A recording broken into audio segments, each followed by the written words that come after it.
Friends, welcome back our YouTube channel. ಇವತ್ತು ಪ್ರೀತಿ ಎಂದರೆ ಏನು ಅದ್ರ ಬಗ್ಗೆ ಮಾತಾಡೋಣ. ಪ್ರೀತಿ ಅಂದರೆ ನಿಜವಾಗ್ಲೂ ಒಂದು ಕಾಲದಲ್ಲಿ ಅದಕ್ಕೊಂದು ಬೆಲೆ ಇತ್ತು, ಸ್ಥಾನ ಇತ್ತು, ಒಂದು ಮಾನ ಇತ್ತು. ಈಗ ಪ್ರೀತಿ ಅಂದರೆ ರೋಡ್ ಗಲ್ಲಿಯಲ್ಲೂ ಬೇರೆ ಬೇರೆ ಅರ್ಥದಲ್ಲೇ ಆಗ್ಬಿಟ್ಟಿದೆ. ಪ್ರೀತಿ ಅಂದರೆ ನಿಜವಾಗ್ಲೂ ಒಂದು ಕಾಳಜಿ.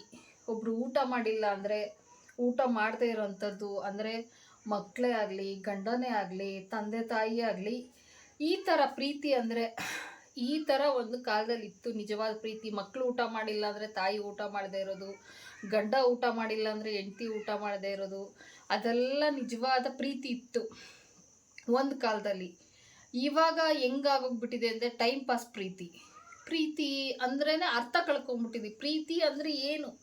ಪ್ರೀತಿ ಅಂದ್ರೇ ಮೀನಿಂಗ್ಲೆಸ್ಸು. ಒಂದು ಕಾಲದಲ್ಲಿ ಪ್ರೀತಿ ಅಂದರೆ ಅದಕ್ಕೊಂದು ಅರ್ಥ ಕೊಡ್ಬೋದಾಗಿತ್ತು. ಪ್ರೀತಿ ಅಂದರೆ ಏನು? ಯಾವುದೇ ಆಗಲಿ ಅತಿ ಆದರೆ ಅಮೃತನೂ ವಿಷ ಆಗತ್ತಂತೆ. ಯಾರ ಬಗ್ಗೆನೂ ಪ್ರೀತಿ ಜಾಸ್ತಿ ತೋರ್ಸೋಕೆ ಹೋಗ್ಬಾರ್ದು.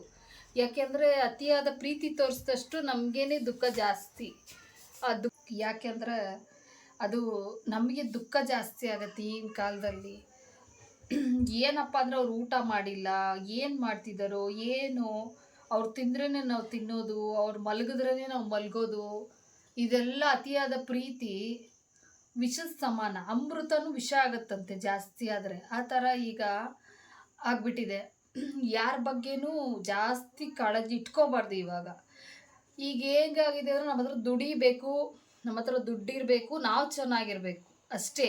ಇದೇ ಪ್ರೀತಿ. ಇದು ನಿಜವಾದ ಪ್ರೀತಿ ಅಂದರೆ ನಾವು ಚೆನ್ನಾಗಿರೋದು, ನಮ್ಮ ಹತ್ರ ದುಡ್ಡಿರೋದು, ನಾವು ಕೆಲಸ ಮಾಡ್ತಿರ್ಬೇಕು, ನಮ್ಮ ಕೈ ಕಾಲೆಲ್ಲ ಚೆನ್ನಾಗಿದ್ರೇ ನಿಜವಾದ ಪ್ರೀತಿ. ಆಗಿನ ಕಾಲದಲ್ಲಿ ಇತ್ತು ಅಜ್ಜಿ ತಾತ ಎಲ್ಲ. ನಮ್ಮ ಅಜ್ಜಿ ತಾತರೆಲ್ಲ ಎಷ್ಟು ಪ್ರೀತಿ ಮಾಡೋರು, ತಿನ್ನಿಸೋದು. ಅವಾಗ ನಿಜವಾಗ್ಲೂ ಇಷ್ಟು ಅನುಕೂಲ ಇರಲಿಲ್ಲ, ಆದರೂ ನಿಜವಾದ ಪ್ರೀತಿ ಇತ್ತು ಮತ್ತು ಬೆಲೆ ಇತ್ತು ಆ ಪ್ರೀತಿಗೆ. ಇವಾಗೆಲ್ಲ ಅನುಕೂಲ ಇದೆ, ಬಟ್ ಪ್ರೀತಿ ಅನ್ನೋದು ಪದದ ಅರ್ಥ ಕಳ್ಕೊಂಬಿಟ್ಟಿದೆ. ಯಾರಿಗೂ ಹೇಗಿದ್ದಾರೋ, ಅವ್ರು ಊಟ ಮಾಡಿದ್ರೋ ಅದೆಲ್ಲ ಚಿಂತೆನೇ ಇಲ್ಲ. ಈಗಿನ ಜಗತ್ತೇ ಬೇರೆ, ಅವ್ರ ಮನಸ್ಥಿತಿನೇ ಬೇರೆ. ನಿಜವಾದ ಪ್ರೀತಿಗೆ ಬೆಲೆ ಇಲ್ಲ. ಯಾರ ಬಗ್ಗೆನೂ ಅತಿಯಾಗಿ ನಂಬಿಕೆ ಇಟ್ಕೋಬಾರ್ದು. ಯಾಕೆಂದರೆ ಯಾರ ಬಗ್ಗೆ ಅತಿಯಾಗಿ ನಂಬಿಕೆ ಇಟ್ಕೊತೀವೋ ಅವರಿಂದನೇ ನಮಗೆ ದುಃಖ ಜಾಸ್ತಿ. ಅವ್ರನ್ನ ತುಂಬ ಕೇರ್ ಮಾಡಿದಷ್ಟು ಅವರಿಂದನೇ ನಮಗೆ ದುಃಖ. ನನ್ನ ಒಂದು ಮನಸ್ಸಿನ ಮಾತು ಏನಪ್ಪ ಅಂದರೆ ಇದೇನೆ, ಯಾರ ಬಗ್ಗೆನೂ ಅತಿಯಾದ ಪ್ರೀತಿಯಾಗಲಿ ವ್ಯಾಮೋಹ ಆಗಲಿ ಇಟ್ಕೋಬಾರ್ದು. ಅತಿಯಾದ ಪ್ರೀತಿ ಇಟ್ಕೊಂಡಷ್ಟು ನಾವು ಕಣ್ಣೀರು ಹಾಕ್ಬೇಕಾಗತ್ತೆ. ಅದಕ್ಕೇ ನನ್ನ ಒಂದು ಅನಿಸಿಕೆ ಏನಪ್ಪ ಅಂದರೆ ನಮ್ಮ ಹತ್ರ ದುಡ್ಡಿರಬೇಕು, ನಾವು ದುಡಿಬೇಕು, ನಾವು ಚೆನ್ನಾಗಿರಬೇಕು, ಅದೇ ನಿಜವಾದ ಪ್ರೀತಿ. ಯಾರ ಬಗ್ಗೆನೂ ತುಂಬ ಅತಿಯಾಗಿ ಕೇರ್ ಮಾಡೋಕ್ಕೋಗಿ ಅವ್ರು ತಿಂದರೋ ಬಿಟ್ಟರೋ ನಿದ್ದೆ ಮಾಡಿದ್ರು ನಾವು ಟೆನ್ಷನ್ ತೊಗೊಂಡು ಇನ್ನೊಬ್ರ ಬಗ್ಗೆ ಯೋಚನೆ ಮಾಡಿದಷ್ಟು ನಾವು ಬಡವರಾಗ್ತಾ ಹೋಗ್ತೀವಿ ಪ್ರೀತಿನಲ್ಲಿ. ನಿಜವಾದ ಪ್ರೀತಿ ಅಂದರೆ ನಾವು ಚೆನ್ನಾಗಿರ್ಬೇಕು ಫಸ್ಟು. ಅದು ಈಗಿನ ಕಾಲದಲ್ಲಿ ನಾವು ತುಂಬ ಚೆನ್ನಾಗಿರೋದೇ ನಿಜವಾದ ಪ್ರೀತಿ. ಅತಿಯಾಗಿ ಯಾರ ಬಗ್ಗೆನೂ ಕಾಳಜಿ ವಹಿಸೋಕ್ಕೆ ಹೋಗಬೇಡಿ, ನಮಗೆ ದುಃಖ ಜಾಸ್ತಿ ಆಗತ್ತೆ. ಅದಕ್ಕೇ ಇದು ನನ್ನ ಒಂದು ಅನುಭವದ ಮಾತು. ಯಾರಿಗೇ ಆಗಲಿ, ಗಂಡ ಮಕ್ಕಳು, ಅಜ್ಜಿ ತಾತ, ಈಗಿನ ಕಾಲದಲ್ಲಿ ಈಗಿನ ಜನ್ರೇಷನ್ಗೆ ಅತಿಯಾದ ಕಾಳಜಿ ಒಳ್ಳೆಯದಲ್ಲ. ಅತಿಯಾದ ಕಾಳಜಿ ಇದ್ದಷ್ಟು ನಮಗೆ ದುಃಖ ಜಾಸ್ತಿ.